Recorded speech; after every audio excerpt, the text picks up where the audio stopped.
Hello, everyone. I'm Liwei Chen from SIGCHI in Taiwan.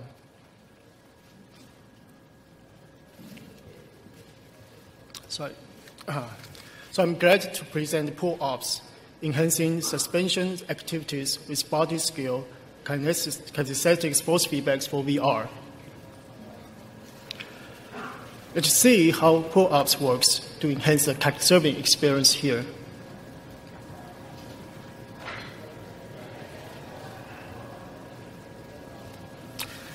Let me introduce our motivation. Physical activities in VR has been increasingly explored with force feedbacks for more entertaining exercise and exertion games. Examples include platforms for cycling, treadmills, and scuba diving. However, these platforms are dedicated to a predetermined exercise postures, limiting the types of activities that can be simulated. New fitness equipment are designed to support a wide range of exercise and can be readily used at home or workplace.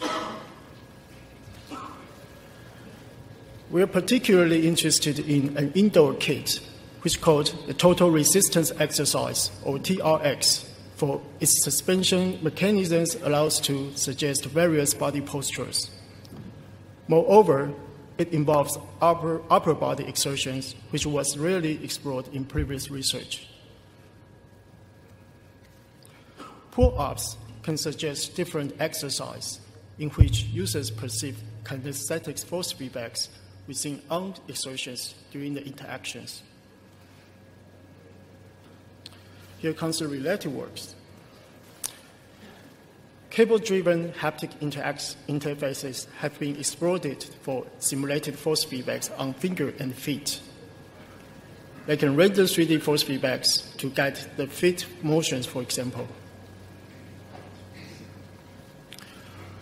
Other works use passive elastic band to provide resistant force when the user is extending his arms with the band.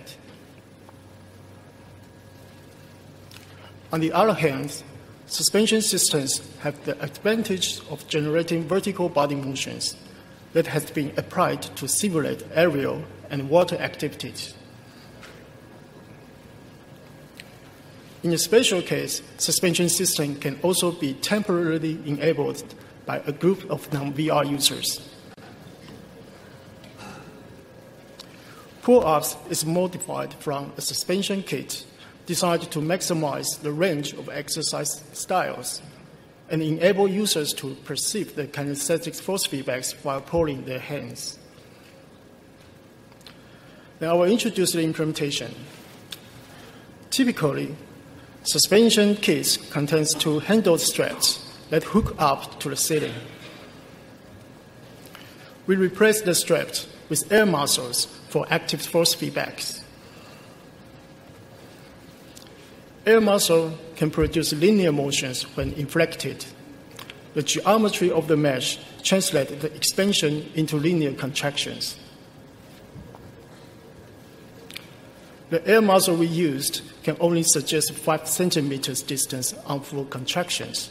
Therefore, to increase the contractions distance, we link 3 air muscles for each strap by 3D printed linkage.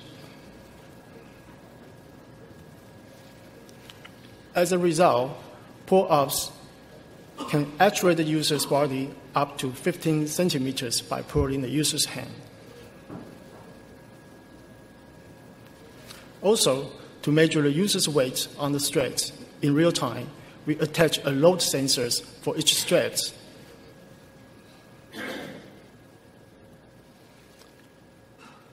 For the pneumatic system, the proportional valves can be operated by sending it a target air pressures through an Arduino. Individual muscles were connected with binary valves controlled by a relay matrix.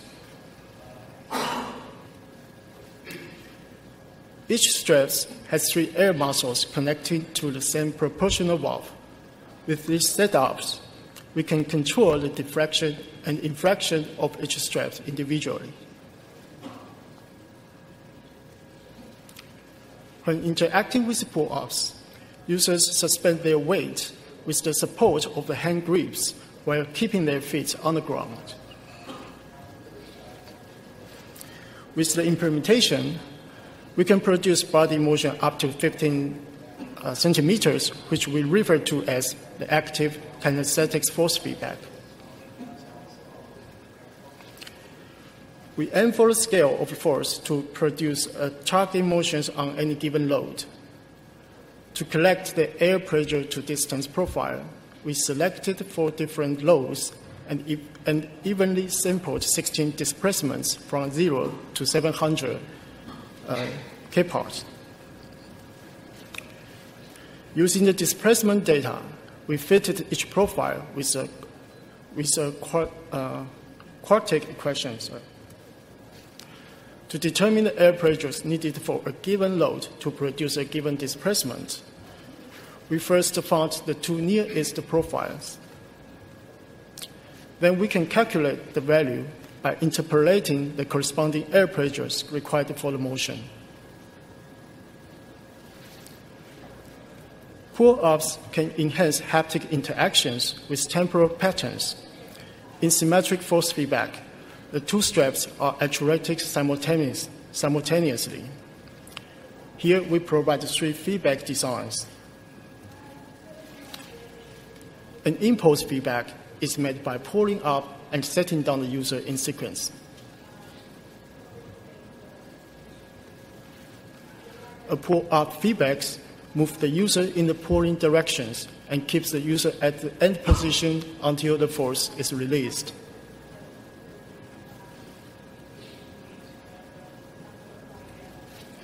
Body oscillations are made by continuous impulses.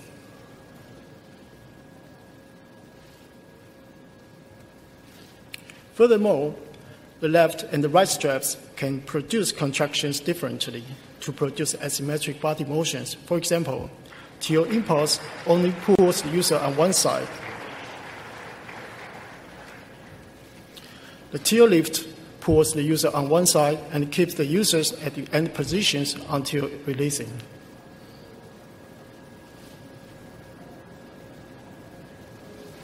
Finally, the alternating tails generate asymmetric body oscillations. So in this work, we designed 3 VR suspension activities enhanced by pull-ups. In kitesurfing, users lay back holding the handles. This experience focuses on the sensation of riding a wave by generating oscillation body motions. The user will pass through areas of light and strong waves, which correspond to different feedback levels.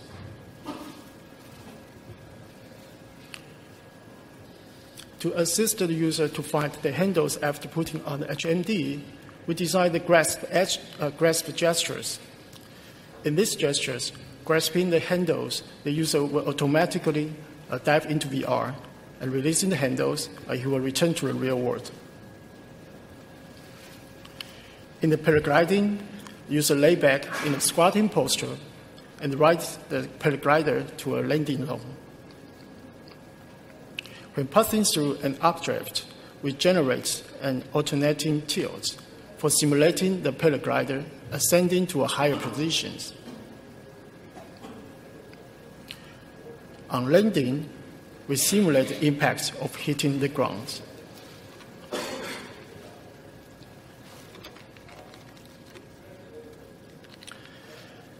In Space Invader, aliens in the skies are descending over time. The user aims an alien using the direction of the straps. They can move within a circular region limited by the straps and lean on the straps to fire a weapon. So we applied force feedbacks to 4 kinds of weapons. First, a single-shot weapon is fired with an impulse. A triple shot is fired with 3 impulses in sequence. And the laser is fired with the 3-second pull-ups. Finally, the cannon is fired with a strong impulse. In this work, we conducted 2 user studies. A JND study to determine the effective levels of the force-induced motions that are discernible by the users. We then conducted a second study to learn whether the feedback improved the user enjoyment and realism, and whether it helps to alleviate motion sickness in locomotion activities. So in study 1, we measured JND's thresholds on 2 body postures at 15 and 30 degrees. We selected 4 base motions and 4 offset motions, and each participant repeats 2 reversals, resulting in 64 trials in total. Before starting the trial, participants lean backwards while keeping their arms and back straight. Each trial consists of 2 stimuli. After the stimuli, the participants use the head cursors to answer whether they think the 2 stimuli were same or different.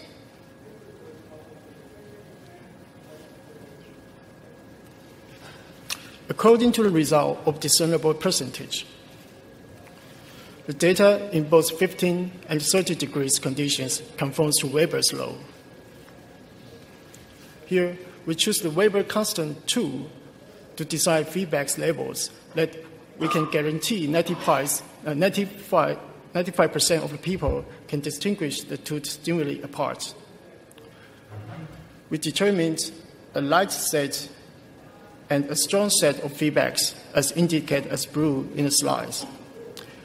Given the limitation of the prototypes, the strong set was limited to 15 centimeters for the strongest level instead of the acting. In study 2, we conducted a within-subject study with 2 independent variables. The activity variable includes 3 applications, and the feedback variable includes 3 feedback conditions. The passive feedback means no active force applied, and the light and strong feedback conditions are active feedbacks determined in the JND studies. So here we measure enjoyment and realism through a 7-point Likert scale. Moreover, we also measure motion sickness with SSQ survey to determine whether the bodily force feedback may alleviate the sickness. After the study, we had an open-ended interview. So here's the result. Regarding feedbacks, we found even passive feedbacks alone had positive effects on both realism and enjoyment. Second, we found significant difference for realism and enjoyment only between passive feedbacks and strong feedbacks. It implies that if the active feedback is strong enough, it can further level up the overall experience. And interestingly, we did not find any difference in relative SSQ among activities and feedback. And we believe this is the passive suspensions that has contributed to the reduction of motion sickness. To verify these suspicions, we brought back our participants for an additional no feedback conditions and collected their relative SSQ. They were seated and experienced with hand controllers to control the movements. As expected, there was a significant difference between the no feedbacks condition and other conditions, and both passive and active feedbacks significantly reduced the motion sickness. About the user preference, our participants felt that paragliding was a favorite experience among 3 applications. In paragliding, participants were excited about the realistic force feedbacks for updrafts and landing, and also they enjoyed the force feedback that simulate a blowback in the space invader. There's something that we can improve for our work. Based on study 1, the strong feedback set was limited to 15 centimeters for the greatest level, whereas the The optimal was expected to be 18 centimeters to maintain the Weber's law. And as with other Haptics designs, there is a concern about upper bound feedbacks. However, in this work, we did not identify the upper bound factors except for the concern about the safety issue. Also, we only explored the intensity of acceleration displacement. In the future, we expect to control the speed of inflation as a second factor to increase the design space. Finally, we focus on the standing type activities for beginners and safety issues. Future study can involve advanced exercise postures, but needs special care about the safety. So, for the conclusions, we present the pull-ups, a suspension kit that enhance suspension activities in VR with active kinesthetic force feedback. The takeaway message is that passive feedback with TRX alone already added to enjoyment and realism, and it also helps to reduce motion sickness. However, to further enhance enhancement and realism, the strong active feedbacks is useful. Finally, pull-ups aims to provide new options for designing rich exertion interactions in VR. Thanks. I'm happy to take questions.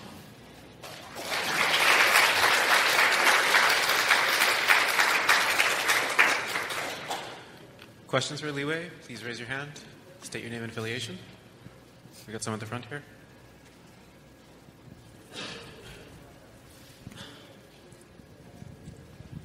Great talk. I'm just curious. If you also provide feedback to your feet or stomach, in case of paragliding, would that increase the motion sickness? You'll definitely increase the realism, right? But have you looked at that in terms of maybe the fact that motion sickness is not significant, maybe because you don't have a whole body feedback? Our feedbacks only applied to the user's hand. Of course, they affect to the whole upper body because due to the pulling and pulling down, they would generate some impact to the body.